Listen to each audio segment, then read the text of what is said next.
Oh, good one, Jeremy. All right, guys, so welcome to our SE past paper drill session. I know the exam is coming up really soon. Some of us are counting down the days. And today, what we're going to do is punctuation. So we're going to look at a bunch of punctuation questions, and we're going to have a little bit of a punctuation drill, right? So next Monday, we'll do a spelling drill, and then the following Monday, we do a grammar drill. Yeah? So let's start with our first set of questions, right? So we know that we have to read our instructions, of course. So what do our instructions say?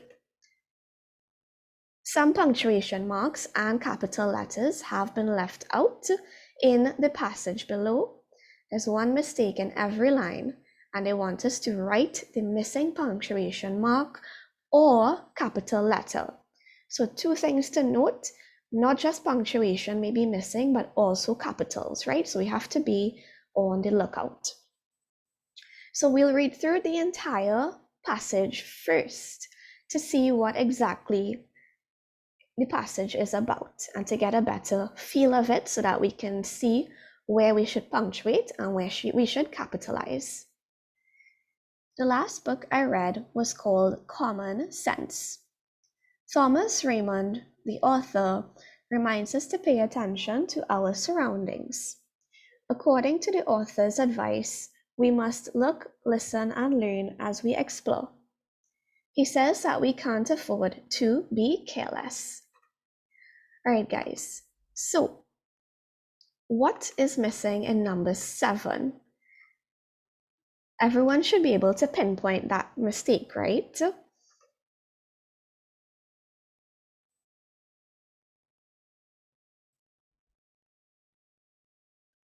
Right, so Leanne says capital I, and you are very correct, Leanne. We should never have a common I.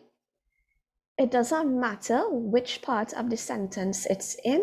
It could be in the beginning, it could be in the middle, but we must always have a capital I. Excellent job. What about number 8? What's missing in that line? Punctuation or capitalization?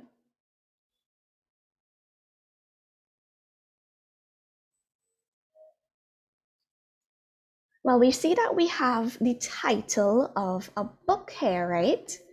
Common Sense. That's the name of the last book I read.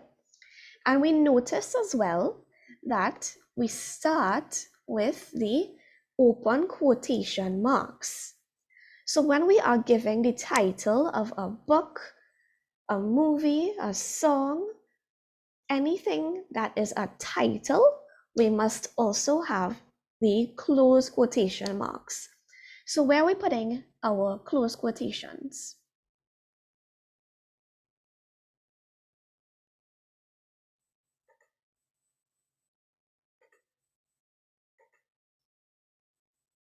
Okay, so I want someone to volunteer, please, and put in our close quotation marks. I've given you guys access to draw.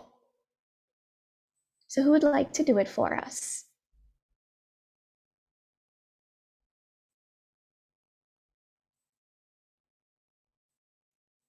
I know drawing can be a little bit hard on the screen. Okay, so Nathan, why don't you give it a try? All right, good job.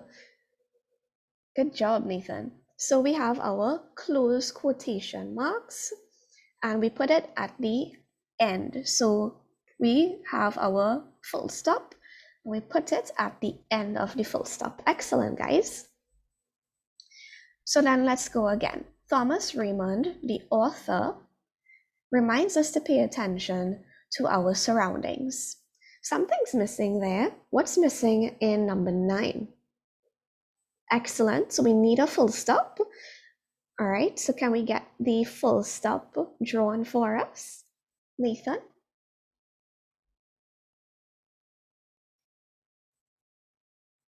Don't worry about the way the close quotations look. Mine look even worse. Okay, awesome. So we definitely need to stop our sentence right there, right? Because we know that according began with a capital A, which means that it's a new sentence. So we need something to indicate that it is indeed a new sentence.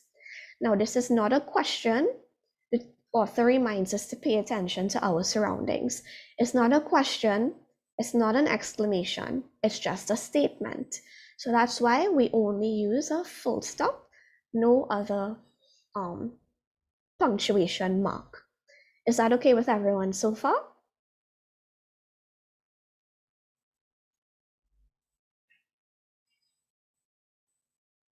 Is everyone clear right now on the 3 we've completed so far?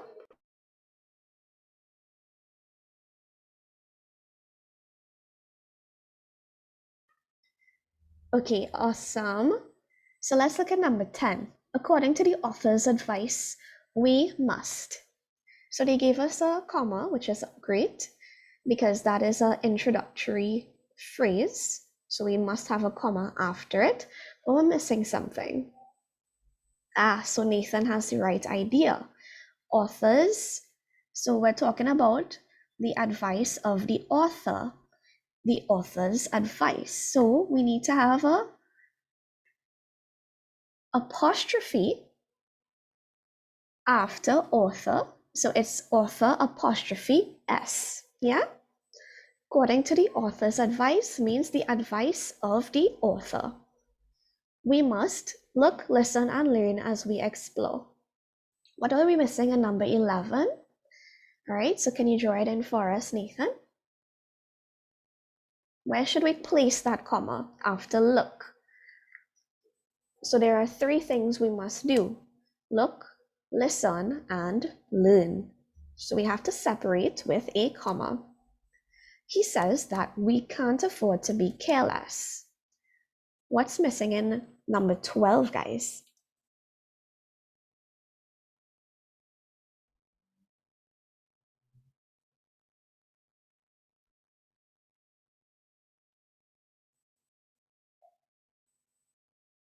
Good job, Leanne and Nathan. We should have an apostrophe in between the N and T. Oh, that looks bad. Let me try to do it over.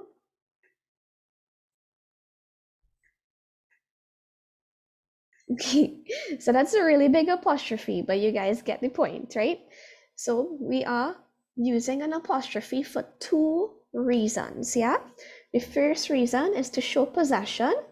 So like we saw in number 10 with the author's advice, we had an apostrophe. But the second reason we use the apostrophe is to have the contraction. So words like can't, won't, isn't, she'll, they'd, they're all shortened forms of 2 words put together to form a contraction. Yeah? So we must have our apostrophe, and it's really important that we have it in the right place as well. All right, guys. So how was this task? Easy peasy? All right. Getting some good feedback. Excellent.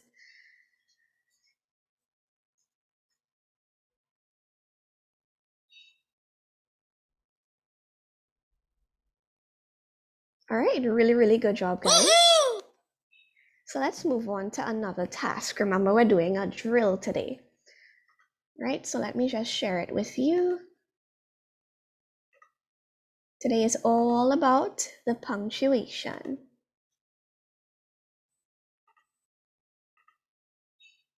So if you guys are having any punctuation issues, this is the class to address them in, right? Okay, so let's look at another task. We have the same instructions.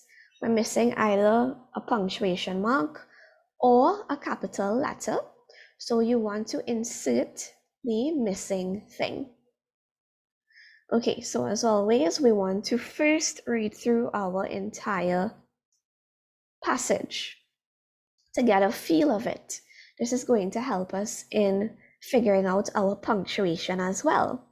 When you read, you get an idea of when you should stop or pause. Also, you'll get an idea of new ideas in sentences. Mr. John wrote a letter addressed to his friend which read, Dear Bruno, I am writing to inform you that my wife and I will not be able to perform at your son's wedding ceremony next month. We sincerely regret and apologize for any setbacks or inconveniences caused. However, I am confident that all will be well, and I look forward to seeing you soon. So let's take it line by line. Let's look at the first line. What's missing here? So Nathan is correct once again. Good job, Nathan and Leanne. After a title like Mr. or Miss or Doctor, we must include a full stop. Right, so you want to go ahead and put it in for us, Nathan? So Mr. dot excellent John. What about number 8? What do we need to change? Starting a letter with Dear Bruno. So we see that Bruno is the name of someone. It's capitalized, which is great. I is also capitalized, awesome. But we have to also capitalize the D in dare, right? When we start a letter with our greeting, it should be a capital letter. Thanks, Caleb. So capital D for dare. I'm writing to inform you that my wife and I will not be able to perform at your son's wedding ceremony. What's wrong with number 9? Right, so Leanne says we need to have an apostrophe in sons, but where do we put that apostrophe? At the end of son, right? Son apostrophe S. The wedding ceremony of your son. What about number 10?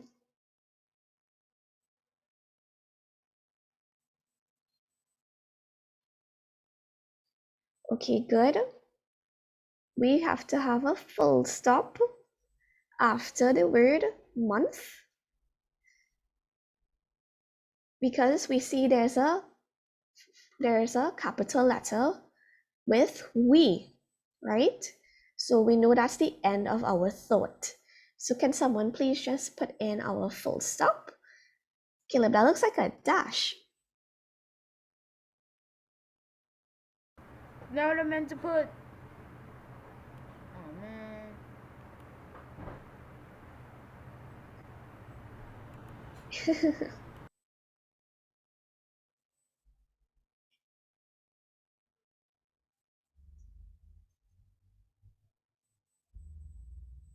Right, so we're getting a, oh my gosh, a full stop. Right, so we want to just have a little simple dot, nothing too fancy. Okay, let me get it. It's quite hard to draw using a mouse. What? All right, yeah, that works. Thanks, Nathan. We sincerely regret and apologize for any setbacks or inconveniences caused. However, I am confident. So this one is a little bit tricky. So let's see who can get number 11. Wow, excellent, Caleb. That's supposed to be a comma. Yes, you can put it back. Wait, let me draw that properly. Okay, there. Comma. All right, yeah, that works. However, comma, I am confident.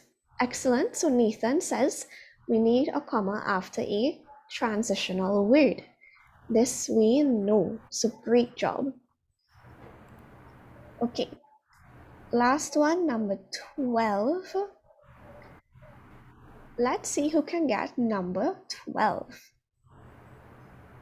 Excellent job, Nathan.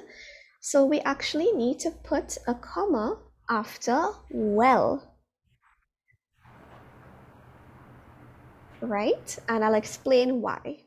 So we know that we normally should not have a comma before the word and, right?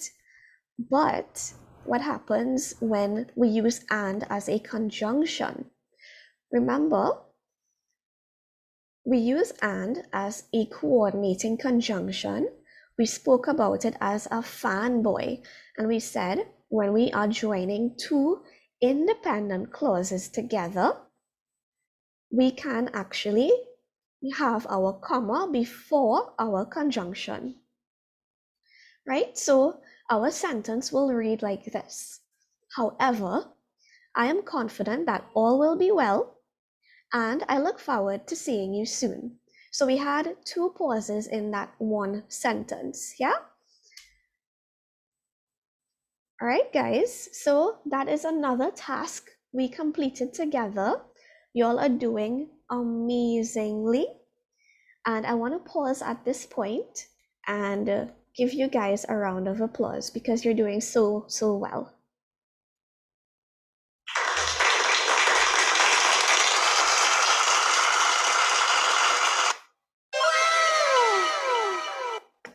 All right, so how are we feeling at this point, everyone? How is our punctuation feeling?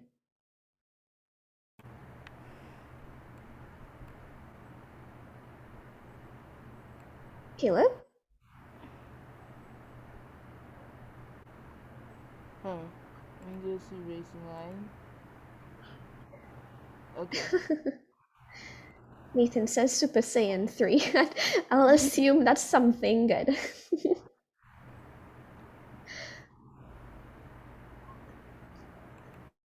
All right, guys, so let's have at it again. Remember, we're doing punctuation drills today. So we're seeing how many tasks we can complete in this one sitting. Oops, did not mean to do that.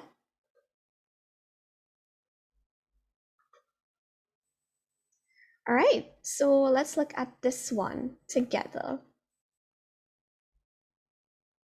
Okay, can everyone see the last line? I think it's a little bit cut off. Is it No, visible? I cannot see the last line. Okay, let me fix that real quick. Okay, how is this? Yeah, that's better. I can Awesome. see it now. Awesome. All right, awesome. So we have the same exact instructions. I forgot the word there for a second. We have the same exact instructions, so we're going to do the same thing. Let's not draw on it just yet, Caleb. Right? So let's read the passage. That's okay. Let's read the passage together. Judy Paul, a student from Rosemont Girls RC School, was the only female athlete from the South Eastern Education District to qualify for the national games. The boys who made it were Kareem Barron, Kevon, and Marsh. The finals will take place on Monday, 14th May 2018. So notice, without some punctuation and capitalization, it makes it quite difficult to read, right? There's no sort of nice flow. Excuse me, miss. Yes, Caleb. I already see the two missing punctuation marks for for 8 and 11. Okay, so let's look first at number 7. So we have Judy Paul, a student from Rosemont Girls RC School. What's missing in line 7?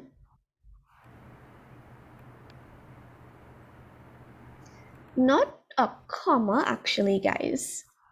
Oh, I was thinking it was the comma. It's actually not a comma. So let me actually show you what's missing. So we need, excellent, Leanne, we need an apostrophe after the word Grills, because it's the name of a school, right? So think about your school. Maybe you are going to a boys' school or a girls' school that looks like this. The title may look like this. So notice we must have an apostrophe after girls. And we're not putting it in between, right? Because we're speaking about the school. The school is a school for girls. So we put the apostrophe after the S. Is that okay with everyone? Yep. All right. So I know it was a little bit easy to miss for some of us, but that's okay. Just make a note of it and we'll move on. So one thing I wanted to point out for you guys, notice that we had an apostrophe here and we had an apostrophe here. So this entire phrase here was within our apostrophe. That's called an appositive phrase. Do you guys remember that?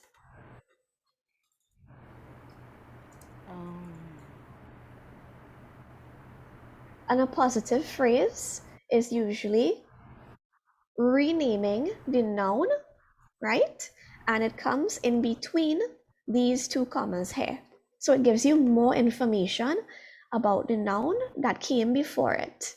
So it's just another way to talk about Judy Paul. It's telling us that she's a student from this school. So I'm just showing you guys that sometimes you may get a question that will require you to maybe put another comma in your appositive phrase, right? So just be a little bit wary of that. Okay, so we have number 8 and we're missing something again. What are we missing here? Let me see.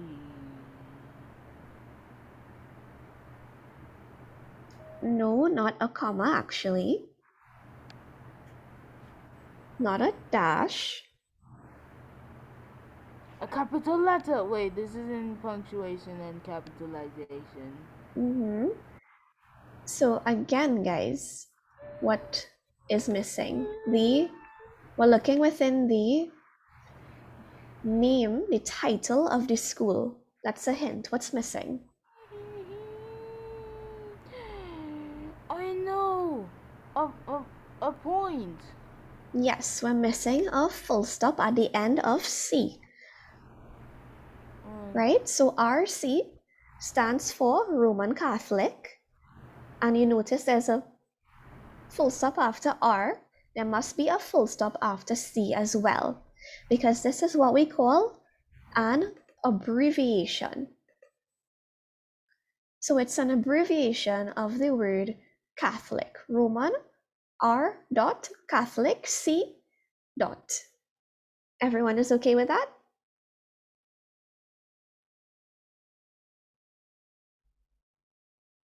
Hi, Sajida. Right, so everyone is okay with that. Great. I think a couple of you noticed this, but the word athlete is actually spelled incorrectly here. I know it's not a spelling task, right? But just to show you guys, this is not how we spell the word athlete. So if you ever come across a word that's spelled incorrectly in your punctuation, Miss? even though it shouldn't happen, right? Excuse me, miss? Yes, Caleb. I don't mean to interrupt, but the dot that I put after the C, it keeps disappearing. Okay, I'll just put one. That's okay. You can do the next one. Put it in black so you can see it better. Sure.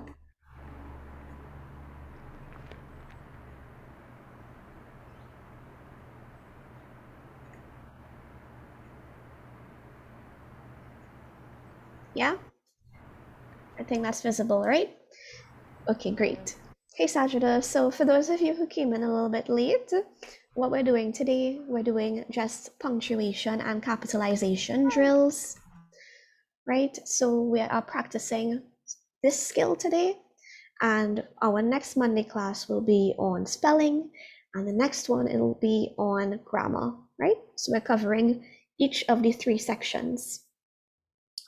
Okay, so yes, Nathan, you can do the next one.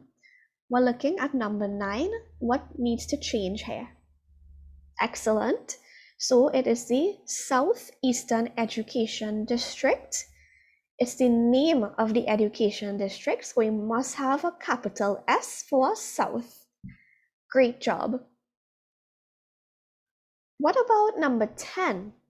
A full stop. That's All what's right. missing. What are we putting in? Sorry, where are we putting in our full stop? After games. All right, so you can go ahead and put that in for us. Angela, why did you put that there? I had a full stop perfectly there. Why did it disappear? I don't know. Good thing I know Good thing I know the next answer for number 11, which is a comma after the first name. Right, so we are listing all the boys who made it. We see that there are 4 boys, so we need to have a comma after Karim. And the last one, number 12. What are we missing there? A comma Right, so where should we insert our comma? after me. Great job, so thanks, Nuri. So we have 2 commas. Okay. A terrible comma. All right, so great job, guys. Now that's a perfect comma. Can I see the passage performance?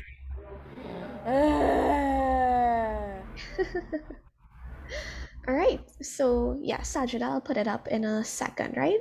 So how are we feeling about this task? Was it a little bit more difficult? I think the name of this school tied up some of us a little bit.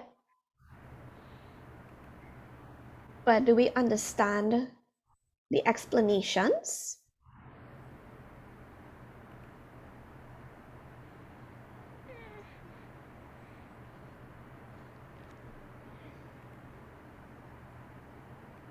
All right, so guys, I'm going to scroll back up to the last task we did for the benefit of those who came in a little bit late. Is everyone okay? Can I move the page? Yeah. All right, great. Wait. Right, so this is what we did before Saturday. Clear. Okay. Yes, this is what we did before Saturday. Okay, miss. Okay, great. So we're going to start a new task. Caleb, don't draw yet on the screen, please. Me bad. Okay.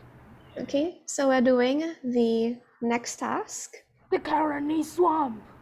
Yes, the Carony Swamp. I've been there before. Awesome. So last week we visited the Carony Swamp. Our teacher said, make sure to record what you see. Dan noted that the young bird's feathers display a mixture of the following colors: gray, white, and black. All the children noted the same thing. It was a beautiful day. All right, so straight off the bat, Leanne has given us our first response. So yes, the Carony Swamp, the name of a place which requires capital letters because it is indeed a proper noun. Thanks, Sajida. So our teacher said... She stole my thunder. Oh no, Sajida, you stole my thunder. It's okay. You live, Caleb. Right? So our teacher said, make sure to record what you see. So here we have an instance of what? We have direct speech. Because we know that due to the last quotation marks, right? Caleb, you're being a little bit disruptive, right? So if you don't have anything to contribute, just keep yourself muted, right? Thank you. All right. So yes, we need the open quotation marks after the comma, before the capital M. Make sure to record what you see, because that tells us that is the direct words spoken by the teacher. Great, so let's look at number 9. Dan noted that the young bird's feathers. So we need to have an apostrophe here, but be careful where you're placing your apostrophe, right? We're speaking about more than one bird. We're talking about all of the birds. So we're not going to place our apostrophe after bird, we're going to place it after the S. So the young bird's apostrophe feathers, great job, thanks Sachita, display a mixture of the following colors. What are we missing in question 10? Colon after colors. Excellent, we're definitely missing a colon because we have a list coming after the word colors. So they listed the colors for us. Gray, white, and black.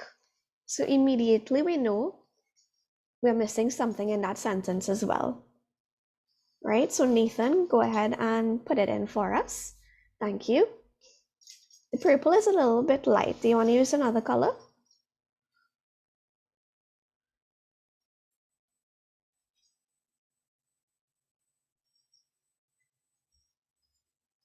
Thank you. So gray, comma, white, and black.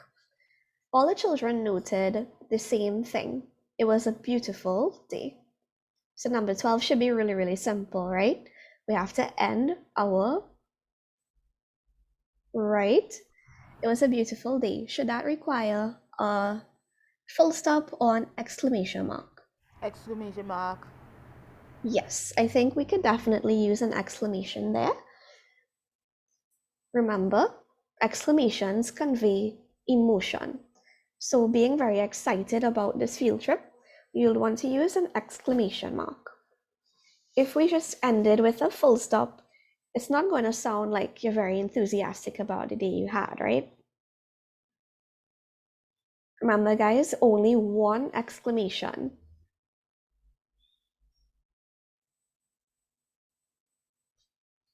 Right, so can we take off one of them? Let's take off the black one.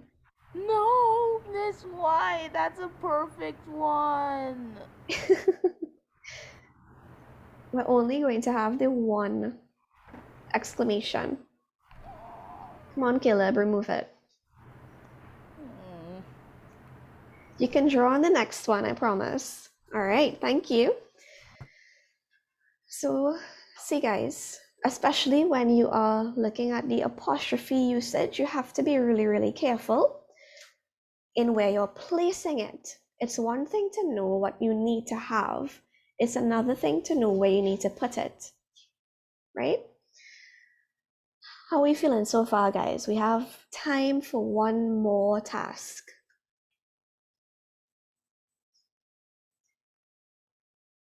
All right, Cleon with the caps. Great, great. I'm glad y'all feel so strongly about this. Nathan is on Super Saiyan 5. All right, great. So, are we ready to move on from this one? Can I scroll down?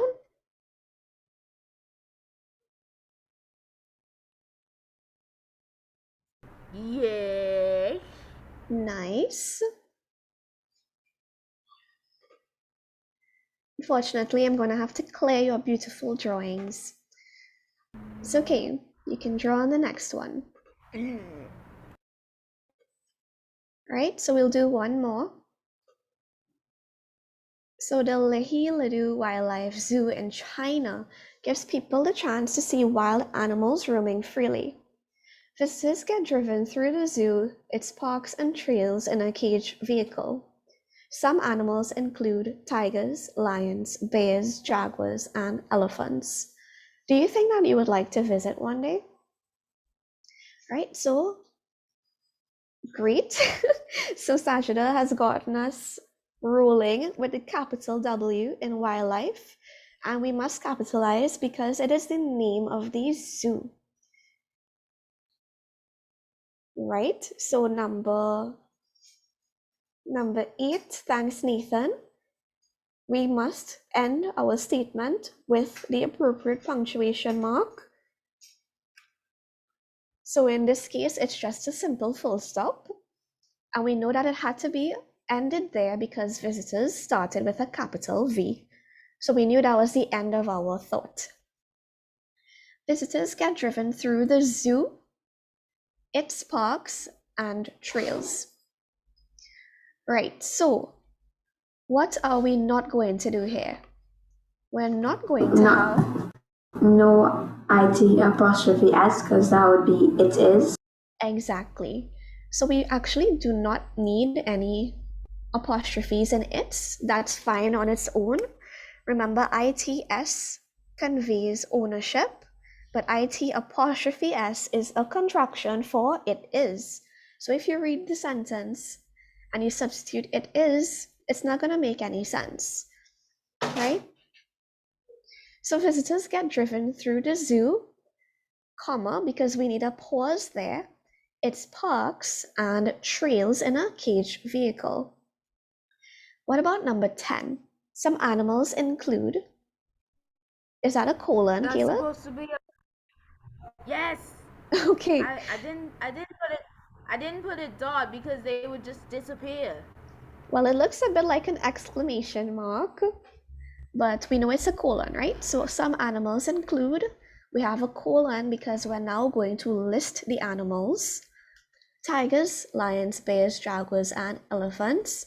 Of course, we need to separate items in our list with a comma. So comma after bears. Great. And number 12, I see it's already finished. Thanks, guys. Do you think that you would like to visit one day? Right, so remember, we only need one question mark. That's a very neat question mark, Nathan. Right, and we must end our question, of course, with a question mark. We're not going to put a full stop, definitely not going to put an exclamation mark. And just like that, guys, we've run through our punctuation and capitalization drill for today. So I'm going to send out a poll. Let me know if you guys are feeling confused about anything that we spoke about today in our corrections. But you all did tremendously well. I'm so proud of you.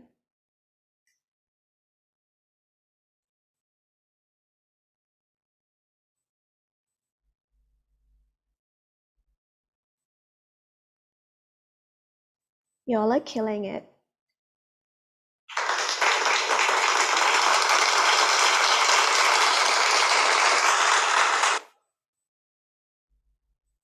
Woohoo! All right, so I think we just need 3 more responses. I'd like to get feedback from everyone, please.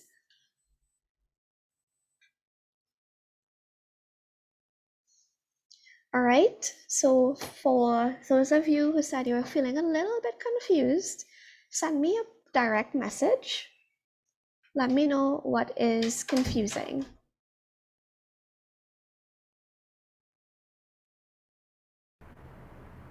Hey, excuse me, miss. Hey, Caleb.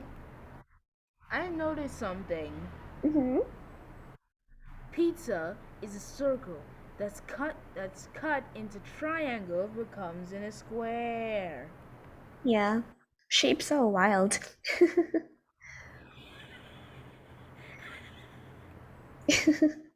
All right. So I'm glad that you guys are feeling good about this. That makes me really, really happy. So we have come to the end of this tutorial. It was a pleasure serving you today. Please take a minute to fill in the quality control questions that will appear when the meeting ends. We actually fixed it, guys. So it should appear at the end of the meeting when the entire thing ends.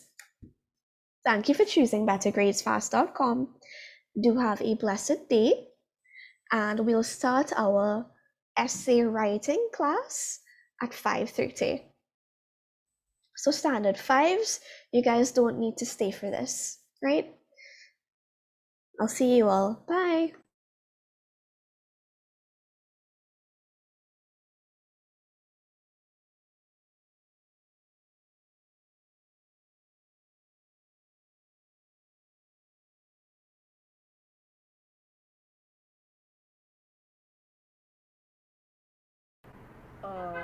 Why are we still in the class?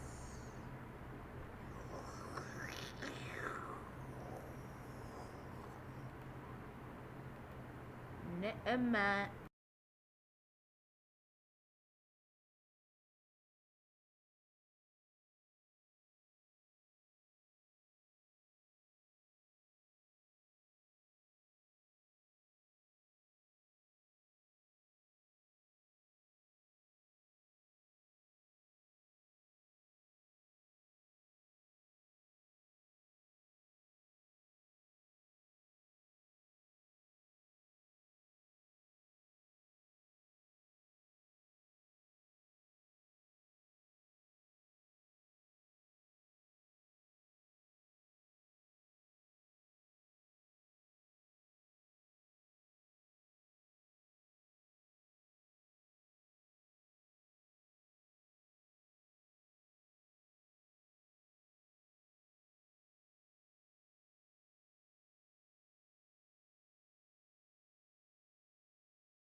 Hi guys, good afternoon. Welcome to your BetterGradesFast.com live online tutorial. It is my pleasure to serve you today. We'll now start our prayer. I politely ask, if you are not comfortable with a Christian prayer, please turn your volume down for the next 15 seconds.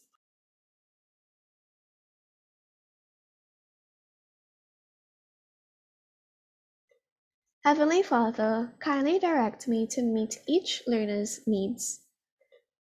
Please direct each learner to clearly understand all that is necessary for success. In Jesus' name, amen. All right, guys, I am ready to have fun. Are you?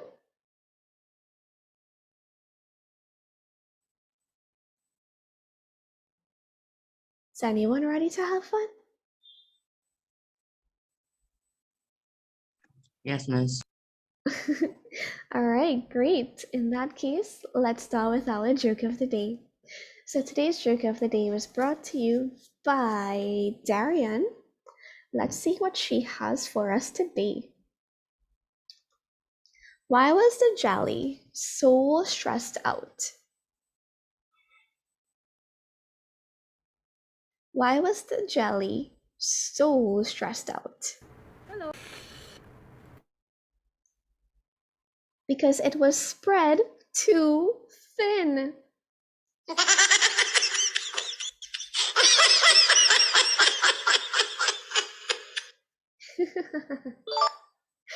Ah, so funny. Thanks, Darian. All right, guys, so this is our essay writing. I have no idea what I've just heard. Everyone's watching me on the cinema.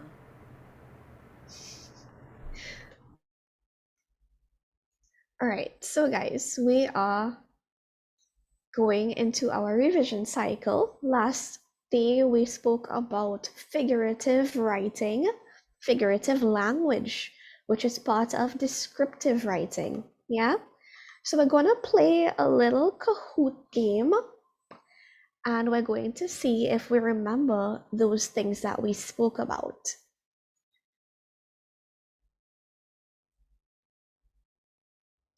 All right, so let me just share my screen with you guys so you can see.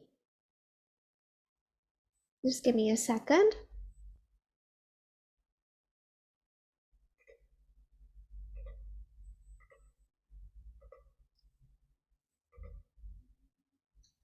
All right, and it would be awesome if everyone participates, okay?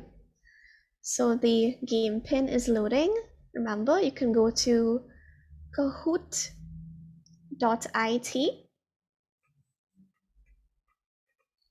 or if you have the app downloaded, you can do that as well.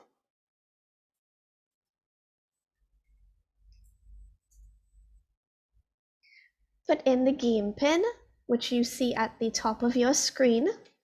You can choose any nickname you want. And let's get some players.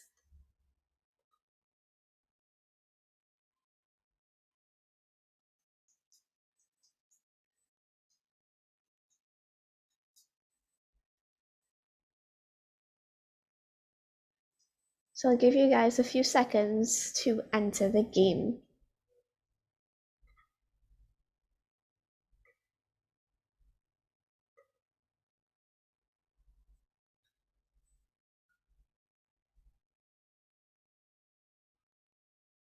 All right, so we have the Dark Soldier, very cool nickname.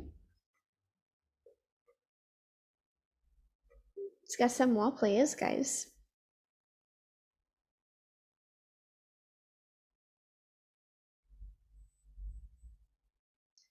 Unknown God, nice.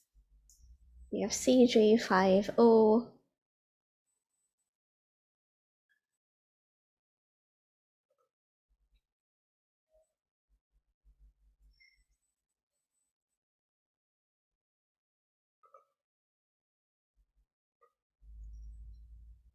I expect everyone to play, right? So I hope you guys are getting your Kahoot ready.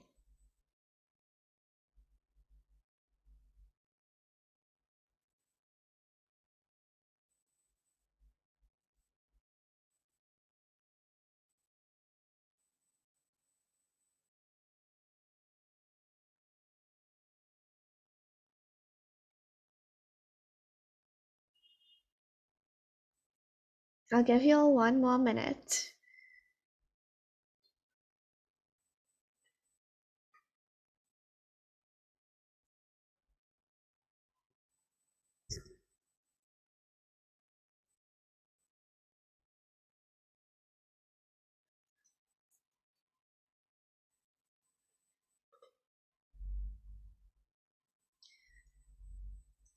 All right, for those of you who just came in, we're doing our revision cycle in the form of a Kahoot game.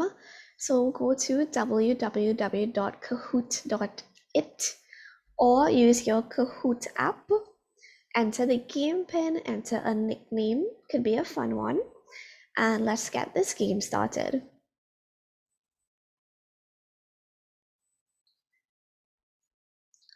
Very intimidating. I am death. All right, guys, we want to start. Is anyone else entering? Let me know in the chat.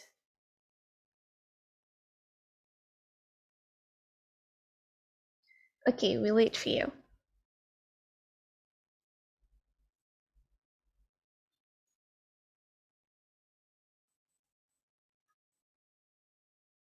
Look at the numbers at the top, Isaiah. on your screen here that I'm sharing with you. Look at the top center.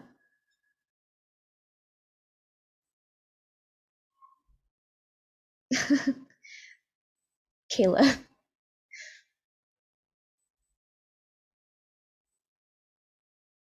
All right, great. Is that everyone? Can we begin?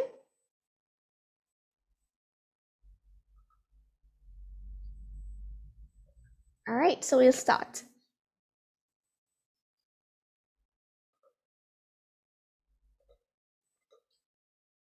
All right, so again, we're speaking about figurative language today.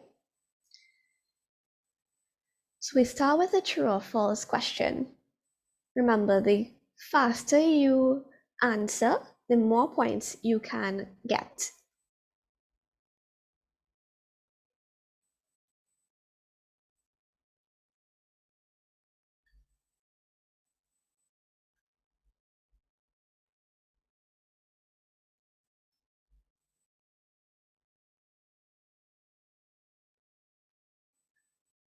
All right, so the time ran out. This is actually true. This is the meaning of figurative language. It is phrasing that goes beyond the literal meaning of words to get a message or a point across. We spoke about figurative meaning versus literal meaning, and this is basically the figurative language, right? So let's try a next round. Let's see our scoreboard actually. So the dark soldier is in the lead, closely followed by I am deaf. Let's go again.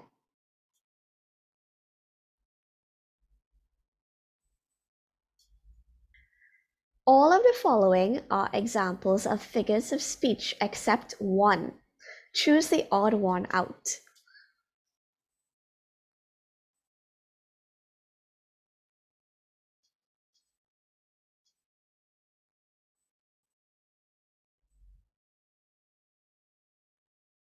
Right, good job, guys.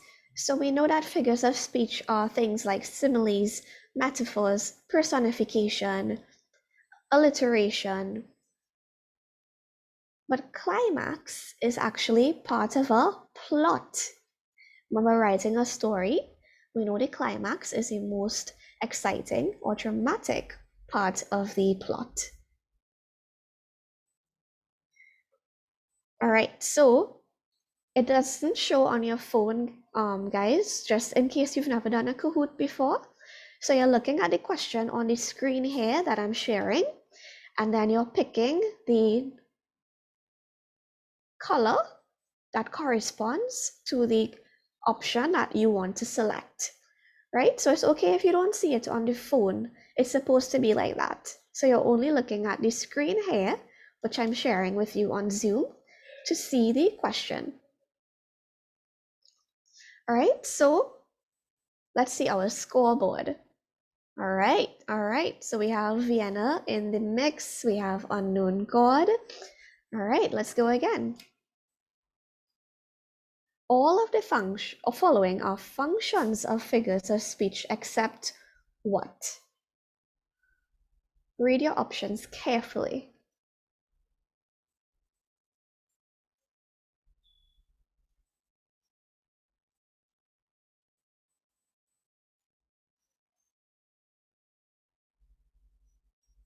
Right.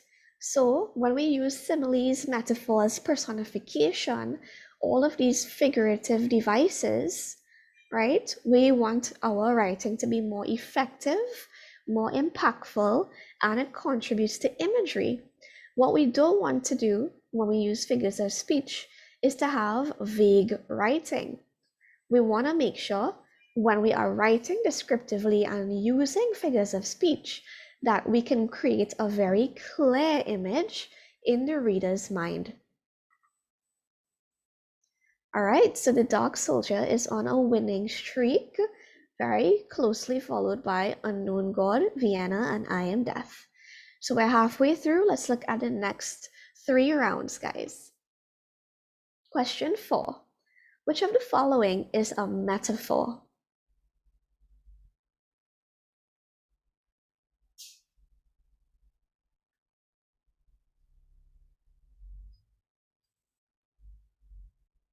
Right. So Allison is a walking dictionary. He was as big as a house. That's a simile because you're making a comparison using the word as. I cried a river last night. That's a hyperbole. That is an exaggeration. That is so dramatic it cannot possibly be true. Allison is a walking dictionary is our answer because we're saying two things are being compared by saying one thing is the other thing. Good job, guys. Nice streak, Vienna. Let's go again. Which of the following contains both alliteration and onomatopoeia?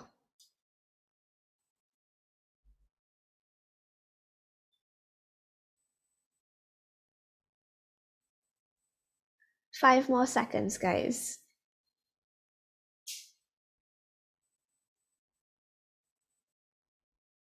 All right, so majority of responses gave us the correct answer. Alliteration is where we have the consonant being repeated, and onomatopoeia is the actual sound of the word. The word sounds like what it sounds like, right? So buzzing is an example of onomatopoeia. Busy buzzing, the bee behaved beautifully. That B sound being repeated is an example of alliteration. So we had the owl hooted in the willow tree. Hooted is onomatopoeia, but we did not have any alliteration. We had fair is foul and foul is fair. That is an example of alliteration, but we didn't have any onomatopoeia. We didn't have any sound words. And then we had the rain in Spain falls mainly on the plain. That's an example of assonance, where we have the repetition of the vowel sound, that long A. Rain, Spain, mainly, and plain. All right, so this is our scoreboard right now. Let's look at our last round. What is assonance?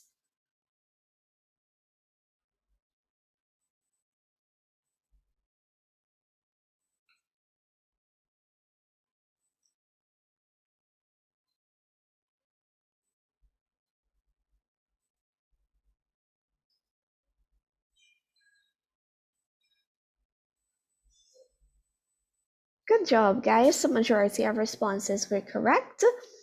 Assonance, I think I mentioned it in the last round, is the repetition of the vowel sound within your word or phrase or sentence.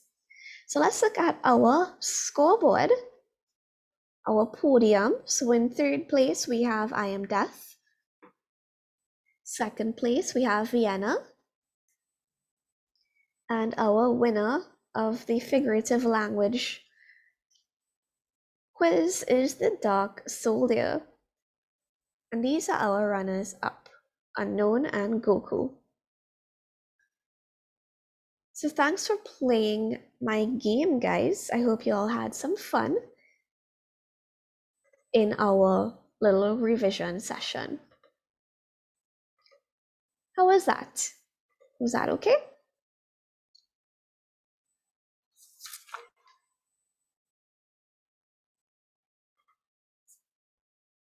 All right, great. So I'm seeing some good feedback. Thanks, guys.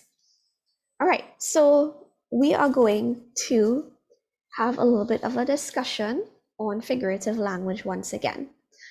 So we spoke about it and we said that we have literal language, like I like to visit the beach. That's very, very literal in meaning. But saying that the beach is my golden paradise, that's figurative language, where it contributes to imagery and it is creating a nice, vivid image in that reader's mind. It is very descriptive, it's very vivid, right? And we said that we have certain figures of speech that we could use in order to contribute to figurative language in our descriptive writing. So these were some of the ones we looked at. We looked at imagery. Imagery could appeal to your five senses. So smell, taste, sight, touch, and sound. We had simile and metaphor, both of which are comparisons between two things. Simile uses like or as. Metaphor says one thing is the other.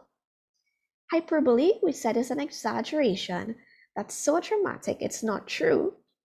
Personification is where we give human qualities to inanimate objects. Alliteration is where we repeat the same sound or letter repeatedly. And onomatopoeia is your sound word, like boomed, buzz, hoot, anything that sounds like the word it's describing. All right, so guys, we're going to do a little bit of another task, right? But before we do that, I just want to talk to you guys a bit on adding figurative language to your essay. So what we want to do in our essay writing is avoid dead words.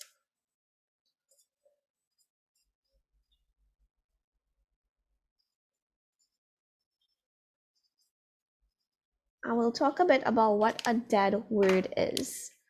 Can I draw a skull?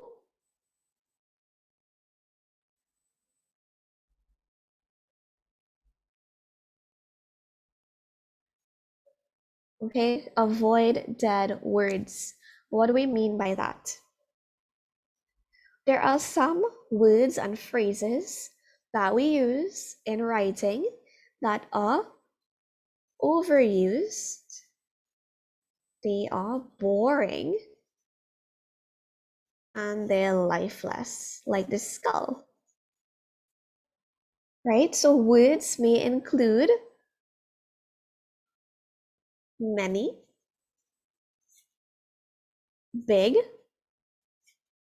or small,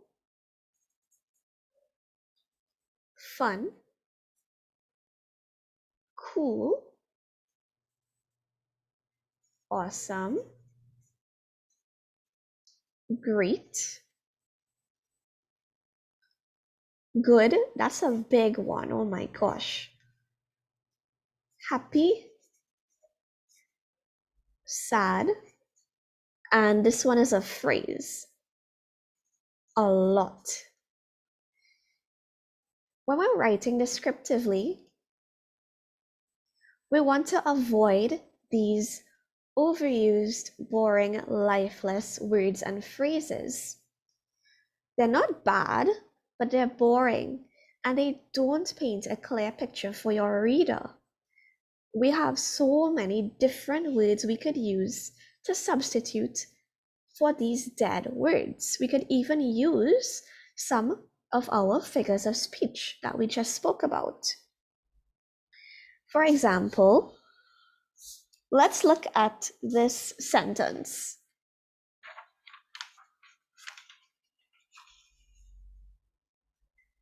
The day went by slowly. I was really excited to go on vacation.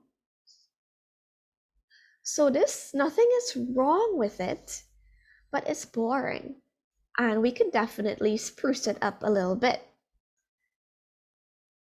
So instead of saying this, we could probably say this.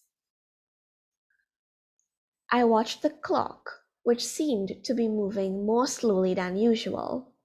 At exactly 5 p.m., it was like a bolt of lightning hit my chair. I jumped up, grabbed my bag, and zoomed off to board a plane for paradise. By the time I got to the airport, I could almost smell the salt water.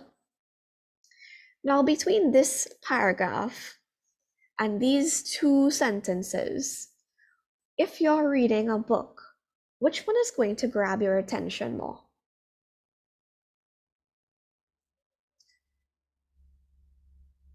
The first one or the second one? Anybody?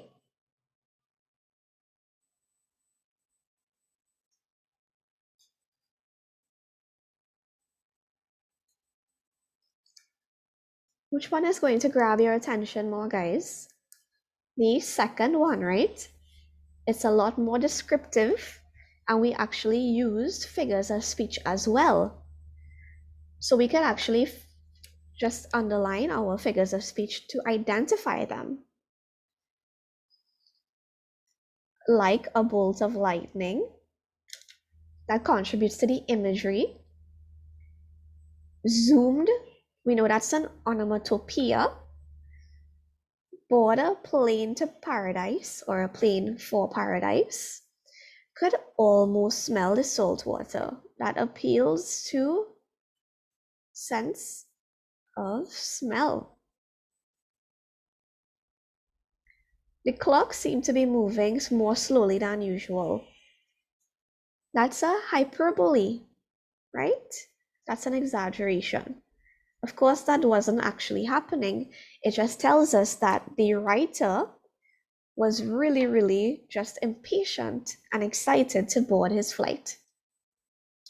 Okay, so I want us to look at our little task now. Okay, so is everyone okay with what we spoke about? Does everyone understand the importance of figurative language in descriptive writing? Yeah, great. So can I remove this from the screen?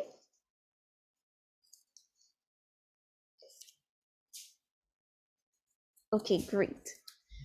So guys, I have some pieces of paper here.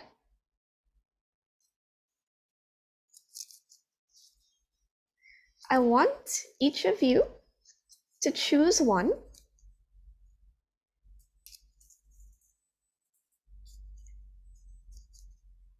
They all contain a figure of speech or some aspect of figurative language. So we have 1, 2, 3, 4, 5, 6, 7, 8, 9, 10, 11, which is perfect because we have 11 students here. All right, so we will start with Caleb. Caleb, I want you to pick one of these, please.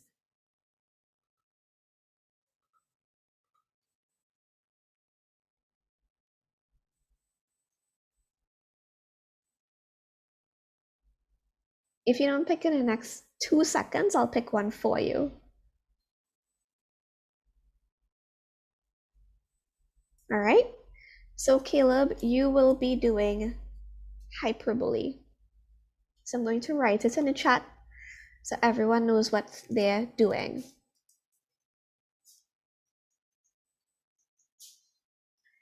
Kyle, would you like to pick a piece of paper? Miss, I choose the one to the corner, right? This one? Yes, miss. All right. So Kyle, you have onomatopoeia. So a sound word.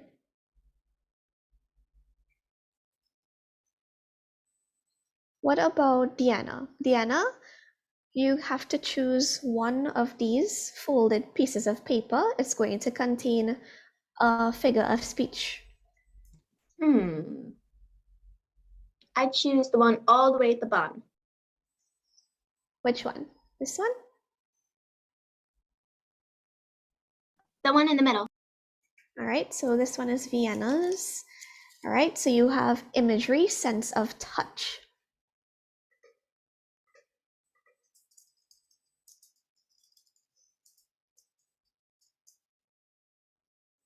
All right, so Deanna, can you choose a paper?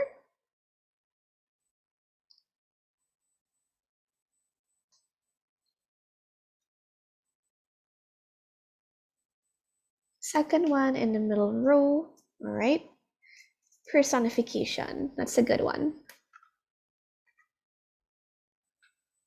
All right, Darian, can you choose one, please?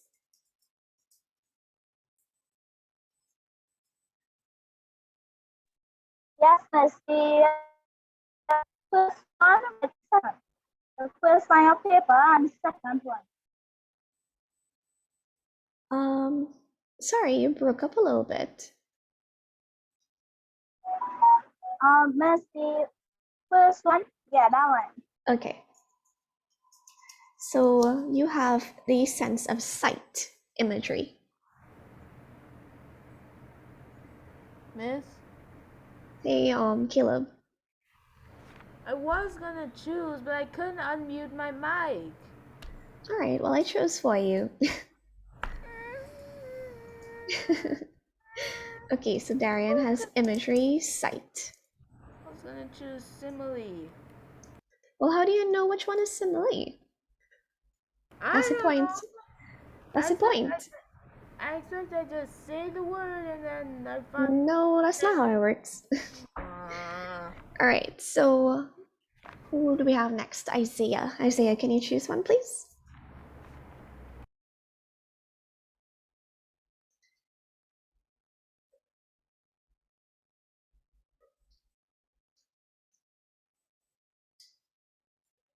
We don't want to take too long, right? Bottom one. Is this one? Okay. So Isaiah, you have the sense of smell.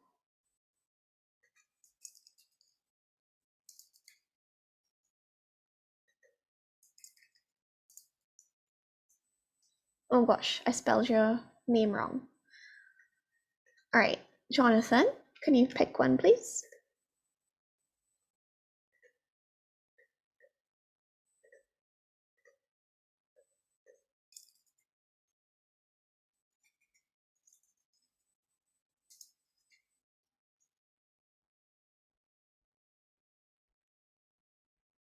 All right, so I'm going to choose for you, Jonathan.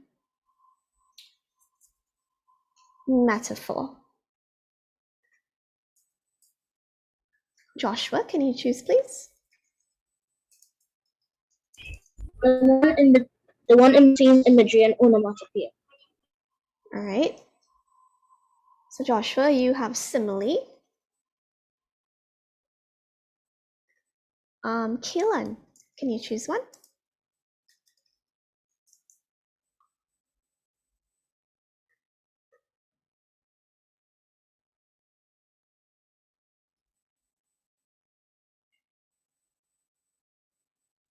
All right, we only have three more. We have Keelan, Shanice, and Suhail. So any of you guys can tell me which one you want.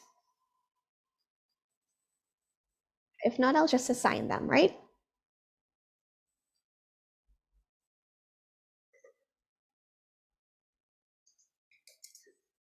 Okay, so Shanice says this one, second one to the left.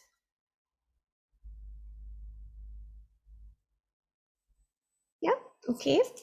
So Shanice, you have the sense of hearing.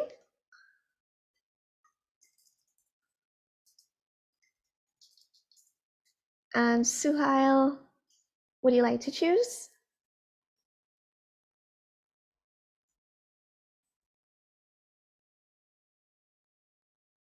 KFC, I'm gonna take it as this one. So you, oh wow, that's so funny. You actually got taste.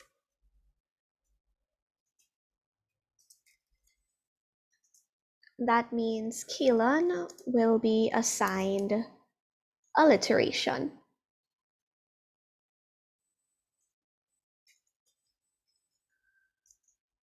All right, guys, so we all have our assigned figure of speech. What we're going to do is look at this picture and you're using your figure of speech to create a description based on this picture. Is everyone comfortable with what the instructions are? Do we all understand the assignment? All right, so guys, everything is in the chat. Everyone's assigned figure of speech is there. So I'm gonna give you all 2 minutes, give me one sentence using the figure of speech that you are assigned to, describing this picture. It does not need to be exactly this picture, but this is the starting point, right? So if your imagination goes a little bit wild, that's fine. Just keep it within this context, all right?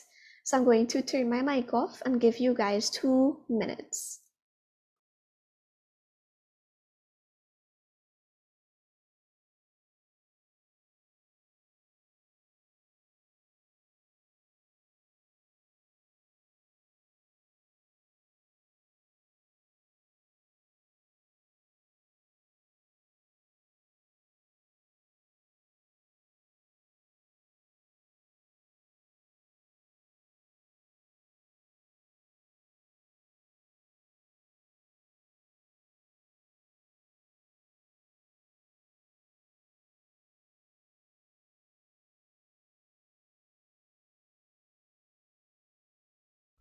All right, so we have Kyle. So I will remove Kyle and Joshua's owns.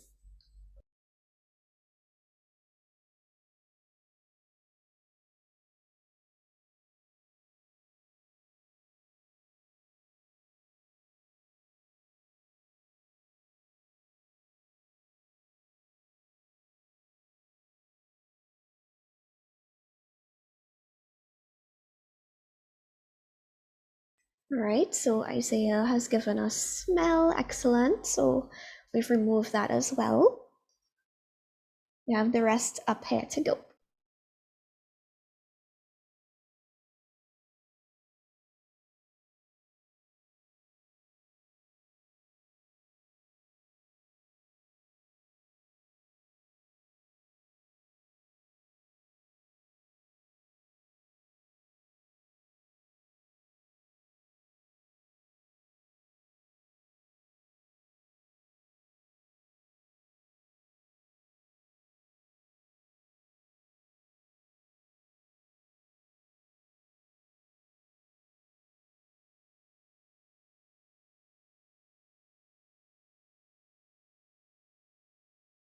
Thanks, Jonathan. Keep them coming, guys.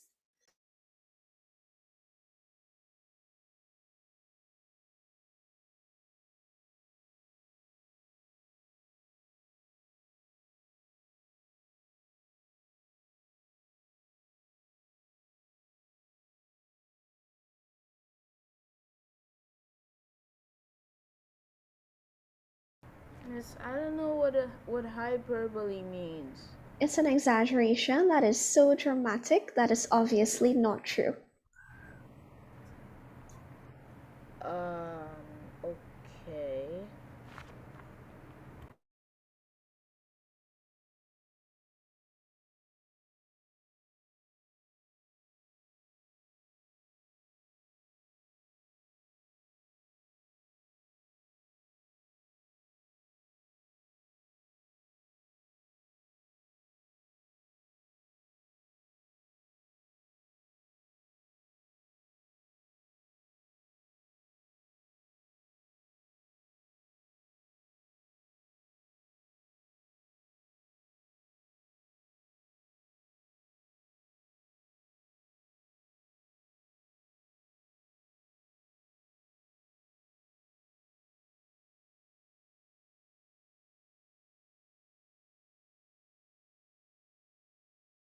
Okay, I'll give you guys 1 more minute. Okay, Caleb gave us a hyperbole. Thank you.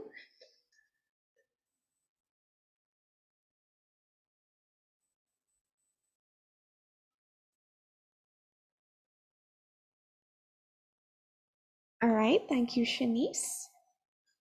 Wait, I accidentally misplaced the I with L, so I have to do the sentence over again. It's okay. I understand what you meant.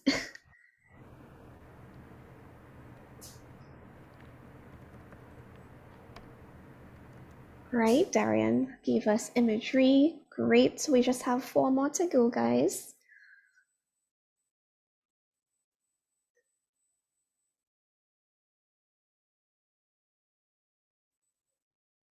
Thanks, Deanna. Just the last three: touch, taste, and alliteration.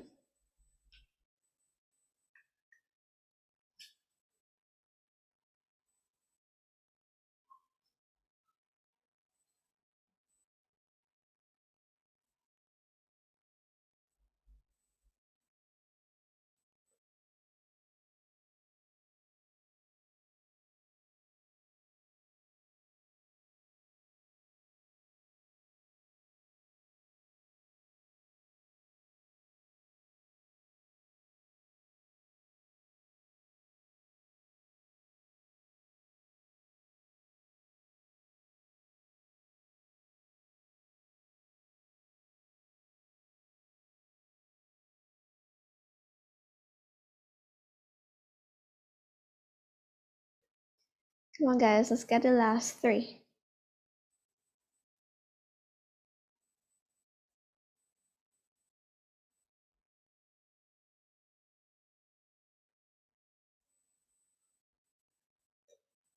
Okay, so let's look at what we have so far, right?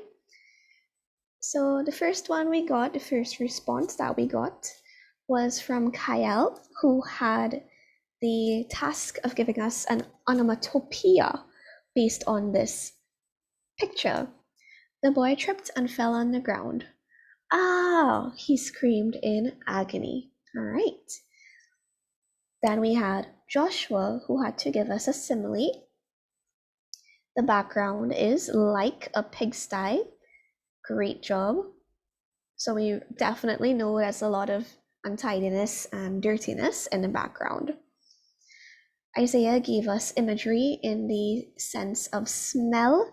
John smelled something disgusting. Jonathan gave us a metaphor, saying Leo is a monkey. So making those comparisons, saying one thing is another. Shanice gave us hearing. The mother and her son heard rocks falling and buildings crumbling. It was such a traumatic and horrific experience. Very, very well done, Shanice. We definitely get the emotion coming out of that. Beautiful. Then we had Caleb, who had the hyperbole. He said, I am so angry that I could kill someone. Of course, that's an exaggeration, I would like to hope, because it's so dramatic that is obviously not true. It tells us about the level of anger. Well, the thing is, you can actually kill someone. Okay, So now we I'm had... not sure if that's considered a hyperbole or not. It is considered a hyperbole. It can tell us about the level of rage. So for example, saying, I'm so hungry I could eat a horse. Technically, you could do that, but realistically, you're probably not going to. Realistically, it is an exaggeration. My other one was, I'm so sad that I could cause a tsunami. Okay, that is also a really good one. I thought of that, but then I was like, nah, I think I'll go with the anger one. All right, so let's move on to the last two that we had. We had Darian, who had to give us sight for imagery. The atmosphere was filled with dust from the broken concrete and sorrow from the people who were losing their homes. Beautiful, Darian. Definitely painted that picture for us. If I did not have this picture on screen, I think I would definitely be envisioning this exact image. So great job. And then we had our personification. Very, very good job from Deanna. The buildings hid their faces in the rubble. Beautiful, giving the buildings a life of their own, saying that they have the human quality to hide faces. So excellent job, guys. Thank you for all of you who participated in my little task. So this was just to show you all that you can have a lot of figures of speech in your writing. It really doesn't matter what the topic is. It doesn't matter if you're given a picture prompt. You can use basically any figure of speech in your descriptive writing in a way that it works. So I hope you guys enjoyed this little activity. Does anyone have any questions before we end?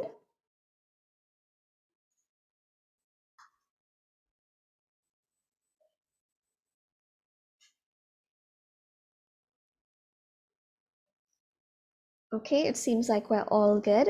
So we've come to the end of this tutorial, guys. It was a pleasure serving you today. Please take a minute to fill in the quality control questions that will appear at the end of the meeting. Tell us what you would like us to do differently and how we can improve to better serve you. Thank you for choosing BetterGradesFast.com. Do have a blessed day. So I'll see you guys on Wednesday. Enjoy your math class. Bye.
Welcome to your BetterGradesFast.com live online tutorial.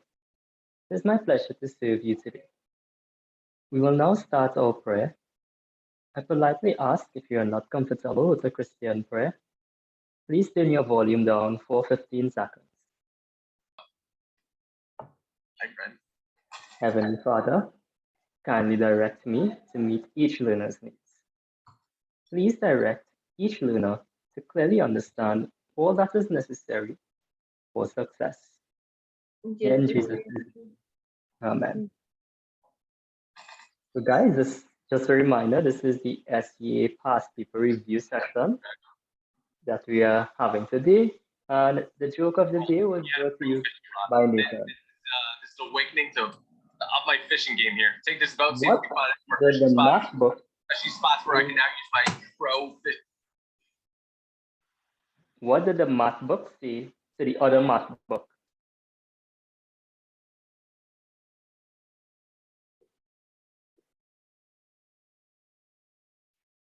So what did the math book say to the other math book? I have enough problems already.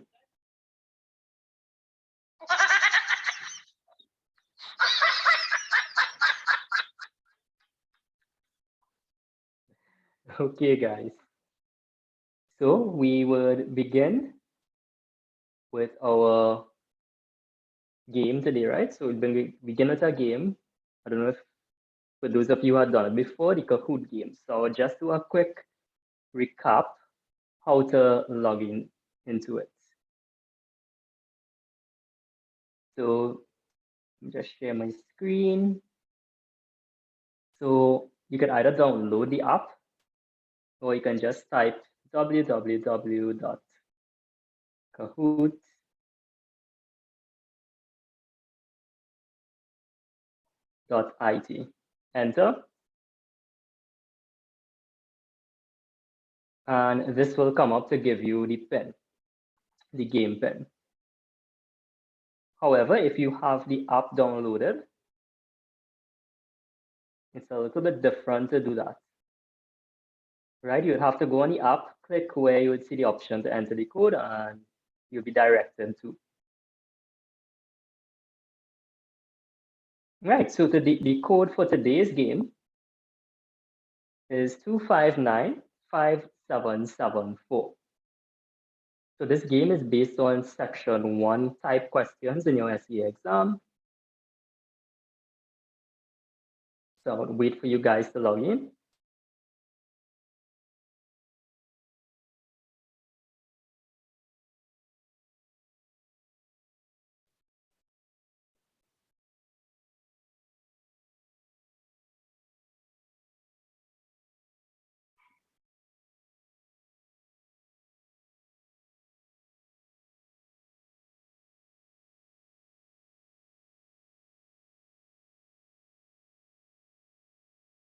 Right, so the code for the game, remember you can log in at www.kahoot.it. You could see the website listed here. The code is 2595774. I'll give you guys a minute or two to log in, and then we'll begin.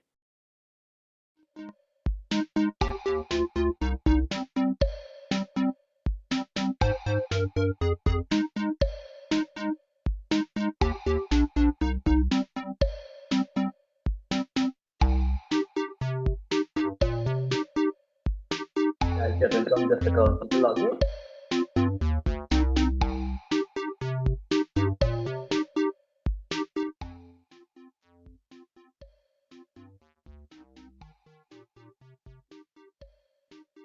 Okay, give me a second, guys. Let me try again.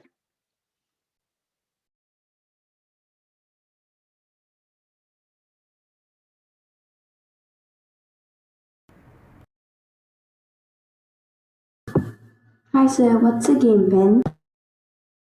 Hi, good day. Hold on, I'm loading it up on the screen. Right, so we haven't started as yet. Right, so try the spin and see if it works.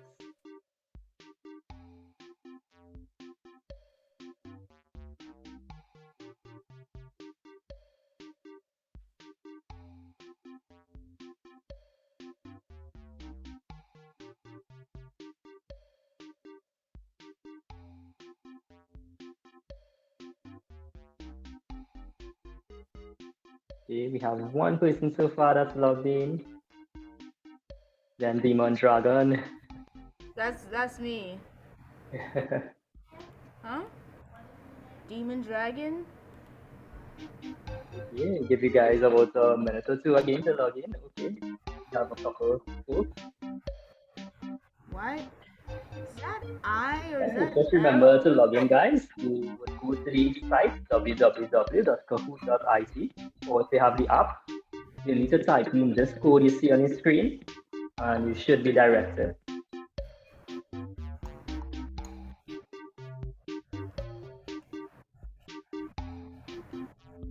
Okay, guys, so I'll give you 1 minute again, and then I'll proceed. Right, if you aren't getting to log in, you can simply follow the question and message me directly the answer. So that's fine as well. So you can follow. So let's begin.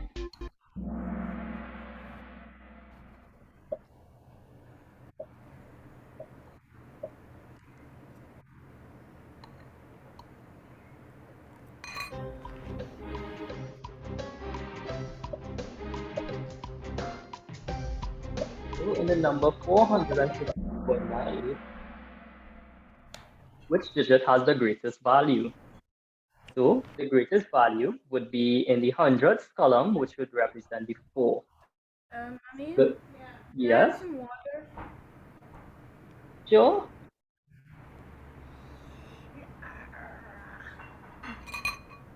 So let's go.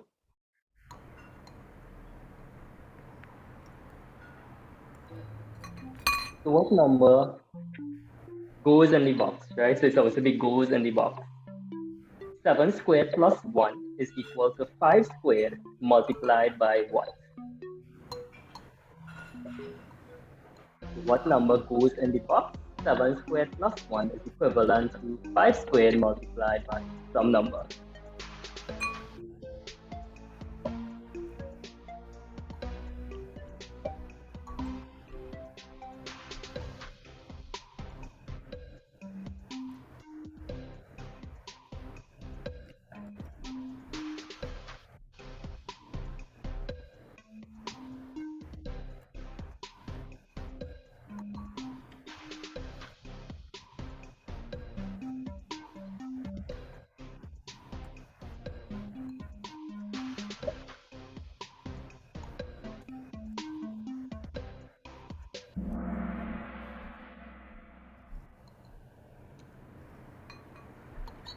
Good job. So the answer would have been 2.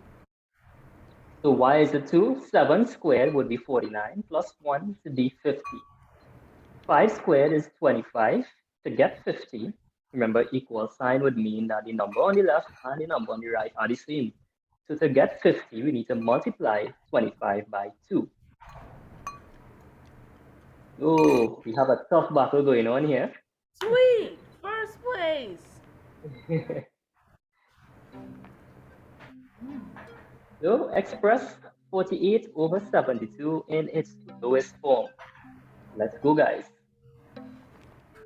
So as I say, if you guys was not able to log in, you can still follow along and message the answer.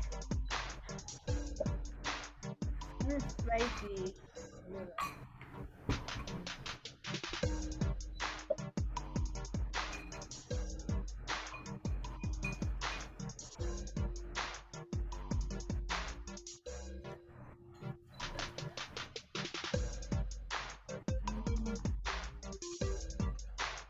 Good job. Okay, guys, so we need to express 48 over 72 in its lowest form. What does that mean? So what can we do? Well, 48 divided into 12 can give you 4. 72 divided by 12 would give you 6. So you will get 4 over 6, which is an answer, but remember the question asks for the lowest form. So what number can be divided by both numbers, 4 and 6? 2. 4 divided by 2 would give you 2. 6 divided by 2 would give you 3. And the correct response would be 2/3. So let's proceed to question number. Oh, come on. Question number 4, guys. Wait, my mic was unmuted? I thought it was mute. Right, so these are section 1 type SEA questions. If you aren't able to log into the game, you can follow along and message. So the time allocated is usually the time you're supposed to take to answer questions like these.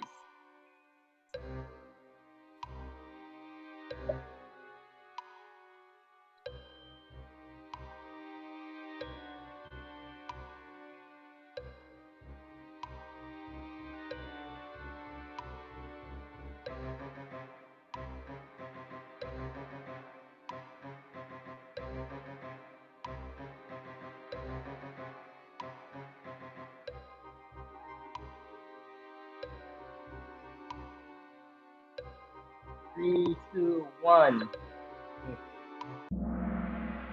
So the correct response would have been 6.27.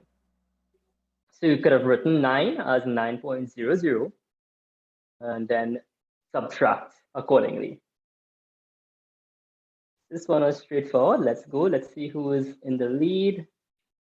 There's still 5 questions to go. Let's go, guys. 1/9 of a number is 16. What is the number?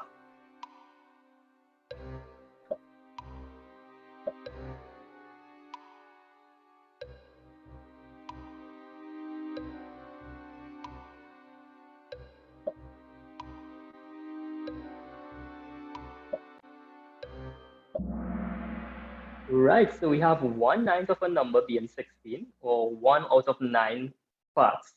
So think about it as 1 out of 9 box has 16, a place value of 16. So how much will these 9 boxes have altogether? 9 multiplied by 16. And that would give you 144. Let's get ready again, guys, for question number 6. Arrange the following decimal fractions in descending order.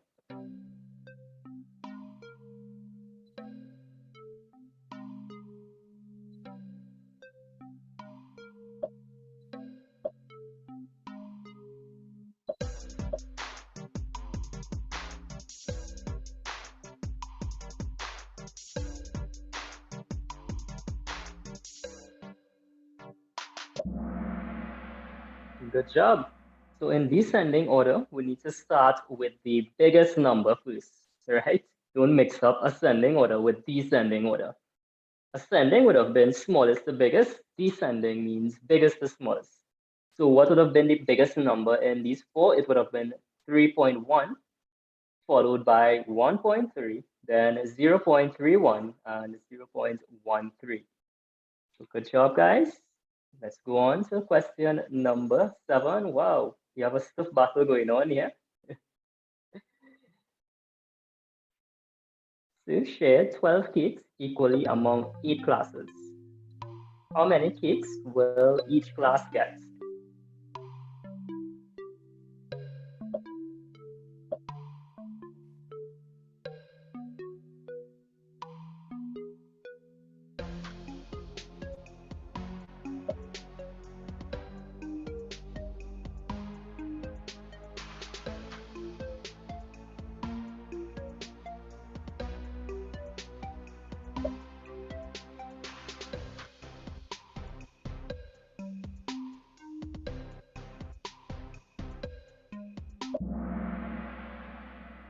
Right, so we need to share 12 among 8. So to find out how many would each class get, we would have divided 12 into 8. When you simplify, you can get 4, which can go into 12 3 times. 4 can go into 8 2 times. So you'd have gotten 3 over 2 to give you 1.5 cakes, or 1.5. So let's go to the 8th question. Kevin has 1,350 grams of rice. How much rice does he need to make 2 kilograms?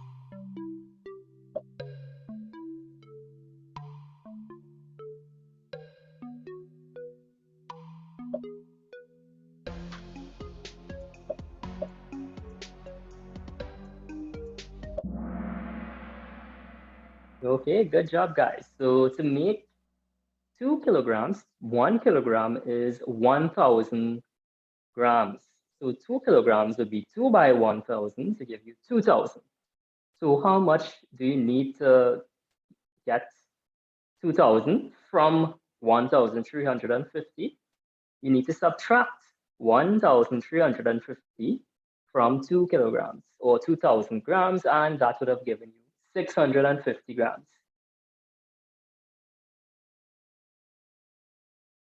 So we are on to question number 9. A rectangle has 2 lines of symmetry. Is that true or false? So this was a quick one. Good job, guys. That would be true. A rectangle only has 2 lines of symmetry. Good job to those of you who responded to me. So we are on to the final question. It's really close. Let's see who would take it. The scores of 4 students in math was 64, 76, 180. What is the mean score?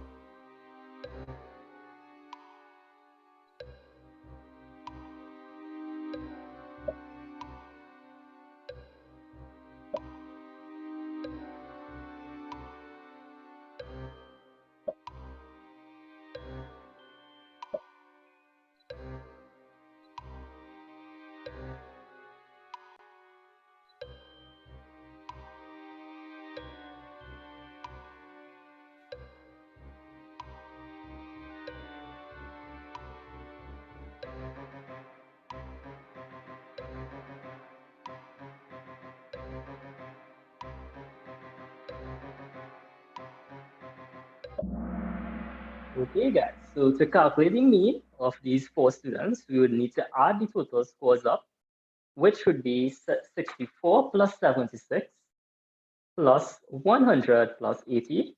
That would give you a total of 320, and you need to divide by 4. This would in turn give you 80 as your final answer. So let's see our winners.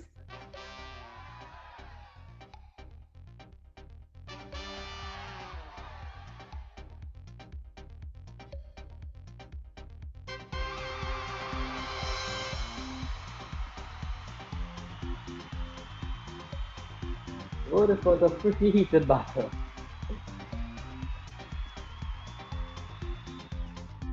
Okay, guys, so those were section 1 type questions. So let's actually proceed now to do some section 2 and 3 type questions. So let's proceed. So I'll actually present the questions to you guys, and you will be given some time to answer it. Then I will proceed to answer them, right? I want you guys to attempt it. Reason being, if I work all the solutions out, you will not get experience practicing the problems. So let's go ahead, guys. So we look at section 2. So at this 460 students and teachers all together. There were 25 female teachers, 11 male teachers. The number of male students was twice the number of females. What was the total number of females at school? Usually, as a gauge with time, once you see 3 marks, you'll be given up. You should take about 3 minutes to solve the problem. But for the sake of practice, I'm giving you guys 2 minutes, starting now. Go ahead.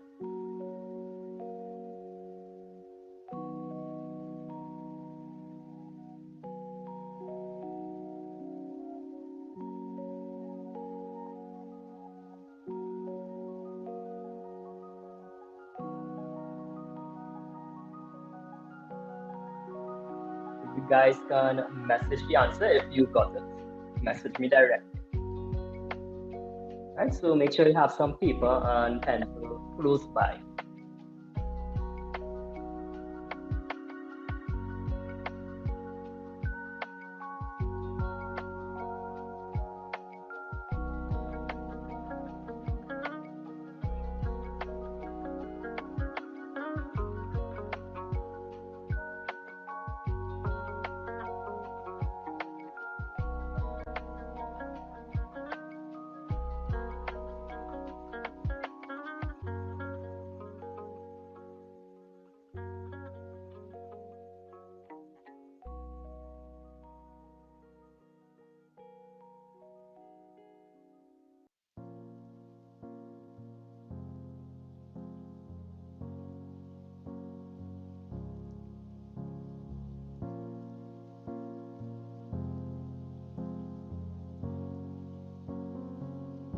So I'm getting some responses. What's up, guys?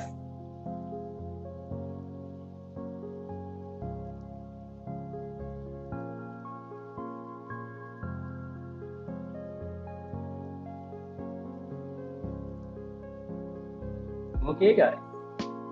So let me proceed to solve this problem. I'll turn on my video. Now at this school, there are 468 students and teachers all together. So let's look at the problem as an individual level.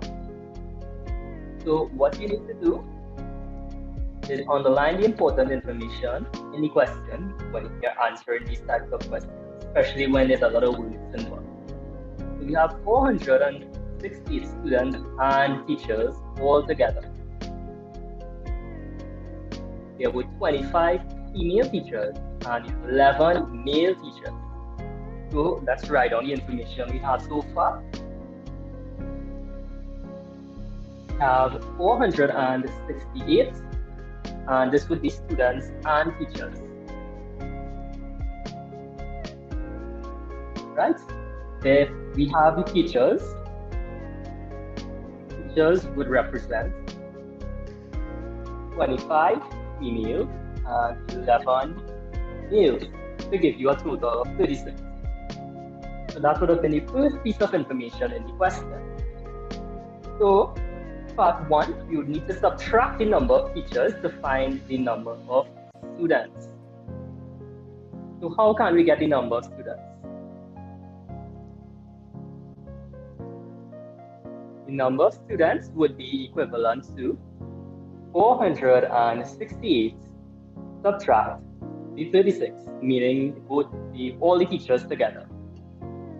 So 468 subtract 36 would give you 432. So that would have been the second part of the problem. Now let's look at the information that's presented. So we go in again, we underline the number of male students was twice the number of female students. And then we need to find what was total. Total we object. And whole, females. So females here, this is where some people got a little bit confused. Right, now it did not say students, it said females. So females would be both students and the teachers. Right, so pay attention to the wording. That would have thrown you guys off. So let's proceed.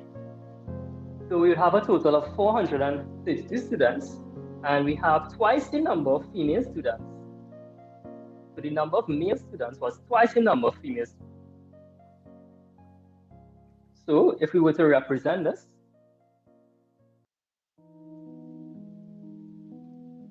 we would have three boxes. We're dealing with 2 times the amount of males as females.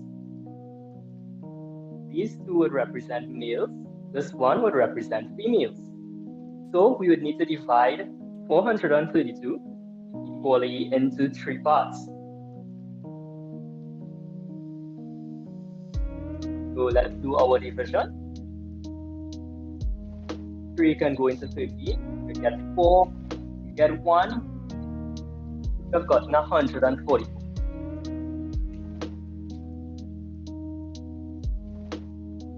Right, so each one would have 144. So therefore, female students would be 144. Right now, is that the correct answer or is that the final answer?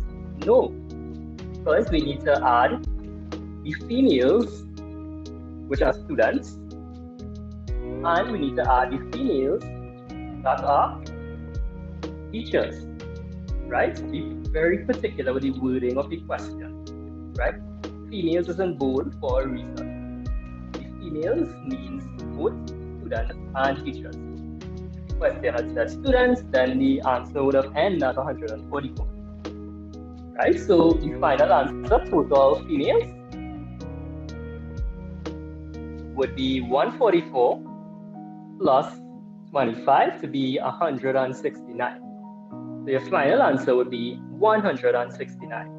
So I'll give you guys a minute to take a screenshot or copy down the question.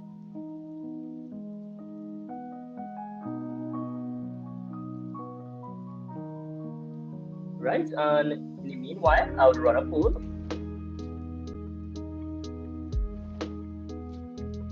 Let me know if you're confused by this problem. I believe the downfall of this question was that females included both teachers and students.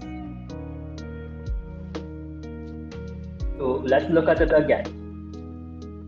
So at this school, there are 468 students. 468 students and teachers. So altogether, there's 468. Now it says there are 25 female teachers and 11 male teachers. So what would be the total number of teachers? The total number of teachers would be 36. Now remember, teachers, they are male and female teachers, and they are male and female students.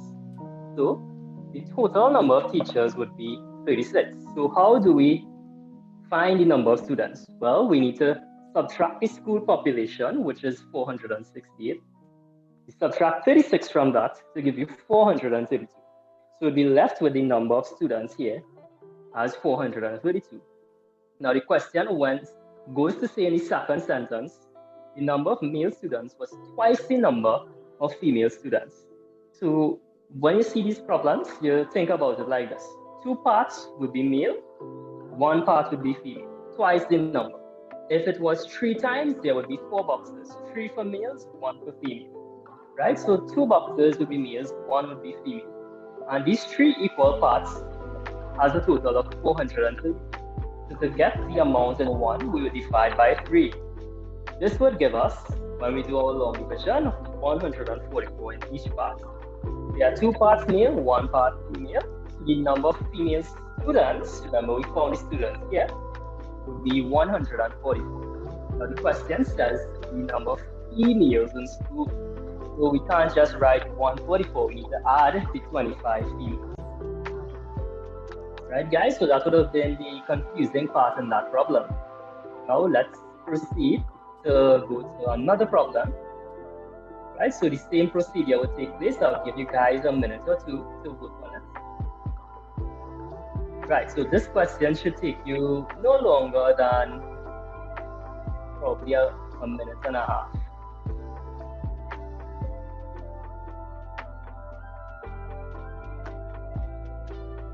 A store packs 52 bottles of ketchup on 3 shelves. Complete the table below to show one way in which ketchup can be packed on the 3 shelves. So this question has multiple answers, right? So you can tell me the answer you got for shelf 1 and 3. I'll start it up.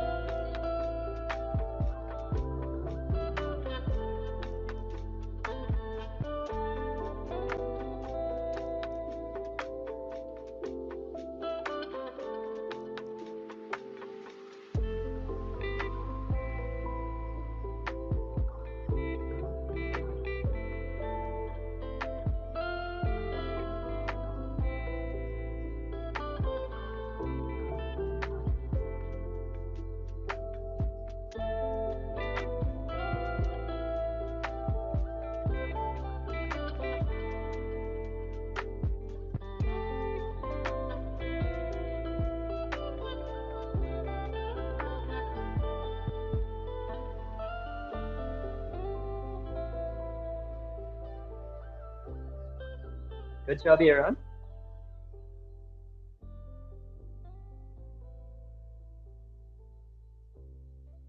Okay, guys, so I'm going to show you one way you could have worked this problem out. So, let me turn on my screen. So, we have the total number of bottles to be 52. Good job, guys.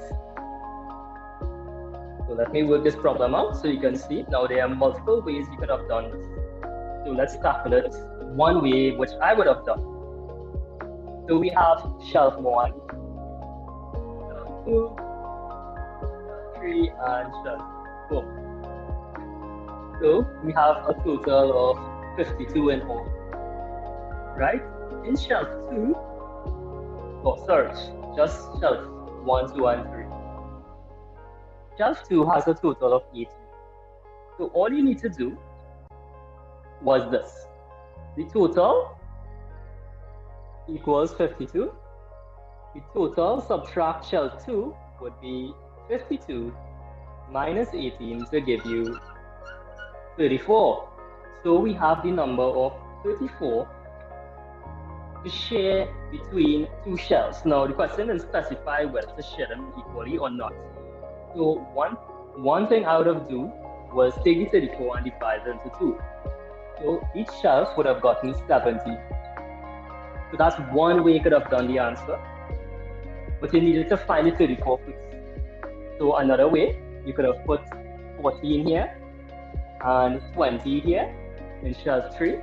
What's another way you could have worked the problem out? Any combination that would give you 34. So you could have put 18 and 16, right? So there are several answers you could have gotten, but make sure with whichever answer you give that both these numbers add to 34. Both these would add to 34. Both of these would add to 34. So the question did not specify whether it's equal or not. So step 1, subtract the number of bottles. In shelf 2, you'd have gotten 34, and you could have chosen any combination that would have given 34. That would be the method for this problem. Let me just launch the poll to get some feedback. How are you guys feeling about this problem? Are you confused?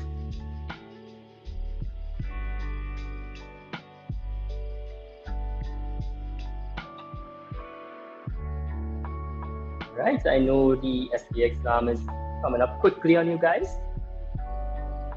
Don't forget these little steps.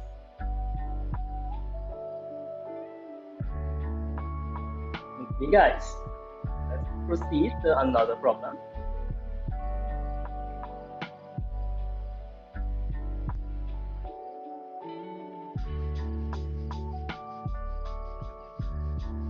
Right. So the price of a fan before discount was $450. A discount of 30% was given. What is the price of the fan after the discount? So go ahead, guys, make an attempt. So take 2 minutes for this question, then I'll proceed to answer.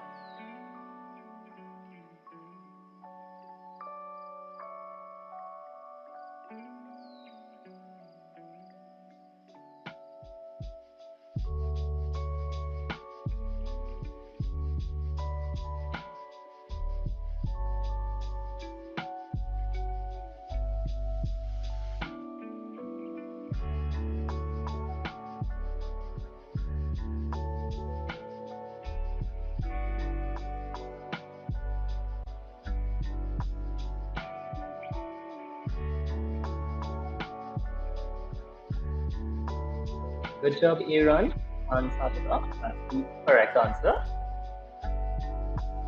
Excellent work, Leah. Okay, guys, so I will proceed to solve this problem. So let's understand this problem, what it's asking for. So the price of the fan before a discount was $450. So 450 would be the fan before any deduction in the price. Now, what is a discount? A discount is a percentage of the total you would get off a particular item, right? So there are two ways you could have approached this problem. There's a long way and there's a short way. Good job, Nathan. So I will show you guys both ways. So this would be method 1. This would be method 2. Now, usually I would suggest using method 1 because it saves you a little bit of time in an exam situation. Now, if you're given a discount of 30%, right? So the discount, if you're given a discount of 30%, how much are you actually paying for that item? If you're given 30%, it means you pay 70% of the total. So what you need to find would be 70% or 70 out of 100 multiplied by 450. So that would have been my method, well, not really my method. One method you can use, which would save you time. So how do we work this out?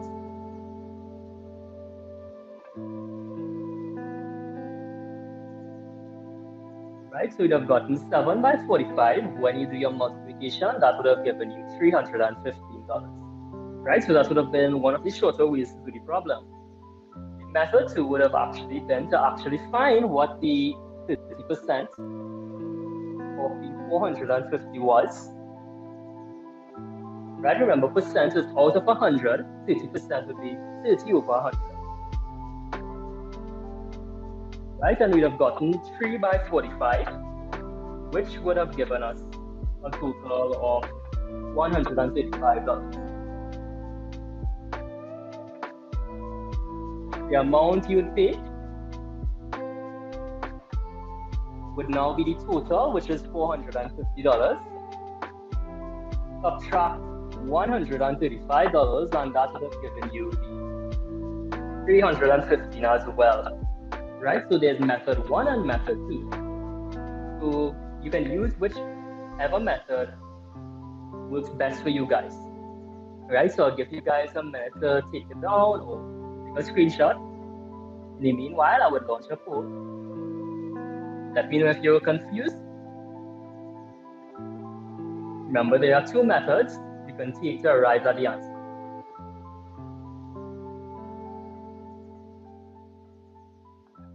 Right, so method 1.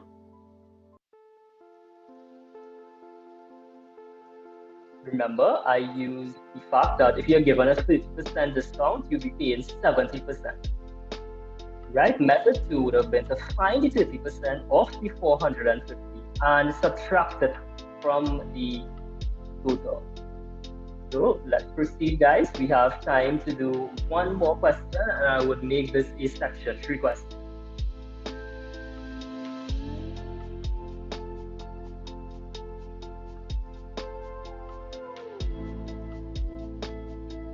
So let's try question 37. So take approximately 3 minutes for this, and then I would work it out. And go ahead, guys.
Okay, guys, so by now we should be about 3/4 way through the problem, but we have run out of time.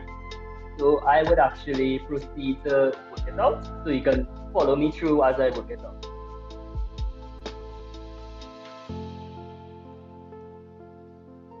Right, so we'd go over a little bit. We'd go over a little bit over time, right? But I really want to work this problem out for you guys, being a section 3 problem.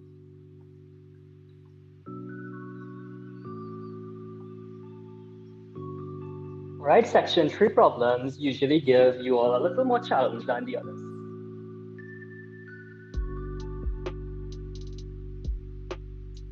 Right, so CDs were being sold $5 for one. So let's write what we have in the problem first. So let's look at this. We have $5, one CD. And we also have $9, two CDs. So that's the 2 pieces of information we are getting. At the end of the day, a total of 2011 was sold. Right, but how many CDs, single CDs were sold? We had a total of 35 single CDs.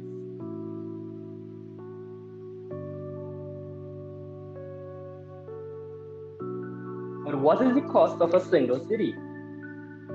One single CD would be $35 if we look at the, $5 if we look at the beginning part of the problem. So 35 single CDs would be 35 by 5 to give you, that would give you a total of 175 if we work it out. Right, 35 by 5 would be $175. That would have been the first step of the problem. Now the second step would be to find out, okay, how many would we need to get? So we sold $2,011 in all.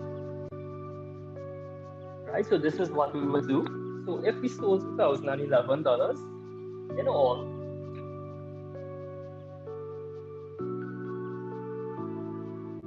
how much would be the remainder? So if you remove the single CDs, That would be 175.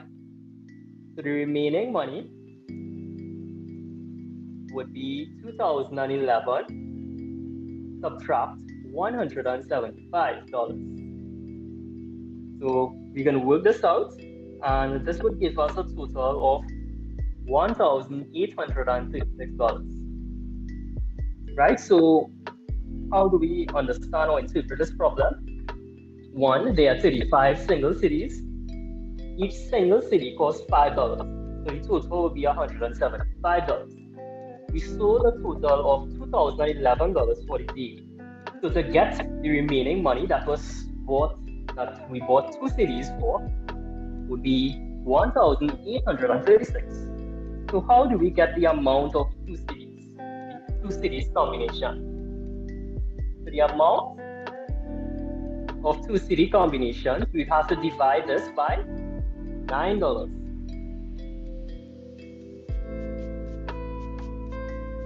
To work this out, right? So we can get 2 here, this would be 18. 9 could go 3 0 times, we'd get 0. 0 by 9, we bring down the, right? So we'd get 204. Now this is where it can be tricky. Now remember, this is 204 two city combinations. So if we have 204 two city combinations, how much cities would that be? 204 by 2, which would be 408 cities. So before I go to the final answer, let me know if you guys are confused how I got that back. How I got to the 408.